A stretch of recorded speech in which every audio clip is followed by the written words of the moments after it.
All right, so what I want to do is I want to talk about trauma and triggers, but I want to talk about it in a way that I don't think you've ever heard of, or at least I've never heard of until I read it.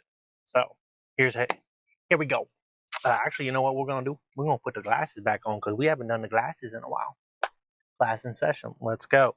So imagine that your trauma has manifested itself into a big thorn, huge thorn, big boy, and it's right here on your side.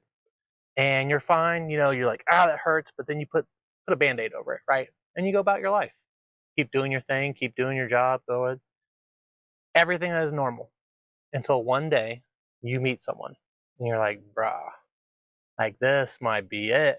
This might be my ride or die. Like I love it. There's nothing wrong with this person. And that person starts to get close to you and they hit the thorn and you're like, that's okay. We'll just cover it up. Put some bubble wrap around it, just start duct tape, make it solid. And that works for a little while. And then they get closer. And then they get a little closer than you normally are used to. And then you start feeling that thorn again. And it just sits there and it's just a constant hit. Every time that person gets close to you, your trigger pops up.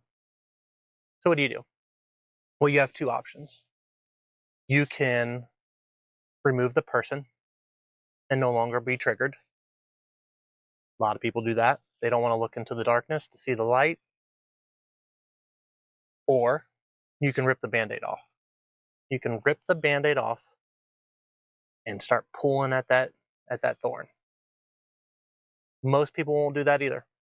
They'll just go about their lives putting more and more stuff over top of it and hoping that it'll just go away. It's not going to go away. It's not only not going to go away, but whether you don't know is you are getting slight pain from that thorn that you have subconsciously suppressed, and now it's part of your baseline.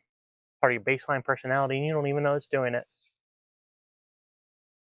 Your whole life is getting run by a thorn that you don't want to look at. And what happens is as you keep dismantling like people to the side because it's easier, the same person keeps coming back into your life. Why do I keep meeting the same person? Because life is trying to teach you this lesson, trying to get you to remove this wound so you can meet someone more healthy, more happy, more everything that you deserve and that you deserve.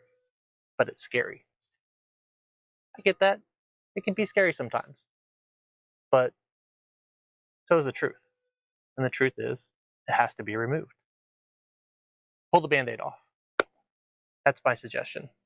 Bite the bullet. Do what needs to be done. DM me. Let's have a conversation about how we can remove it. But I thought this was very interesting because I never heard it put that way, as in a thorn in the side. We'll play on words.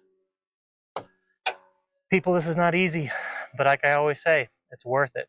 It's worth it to put the work into it, because when you do find that person and you are healed, and there'll be higher versions of people, you'll notice that the men or women that you dated before are completely different, healed. Completely different. Someone that is not healed that tries to walks into your life and you're like, red flag, I've seen all this before, I'm not doing that again. But that only comes from a healed place. That only comes from a spot of self-love. Got to remove it. All right, that's it for this one. To the next version, to the next you. I really hope these things are resonating with you guys. As always, I have some openings for some clients. So let's talk. Let's have a conversation. Have a good one. Catch you later.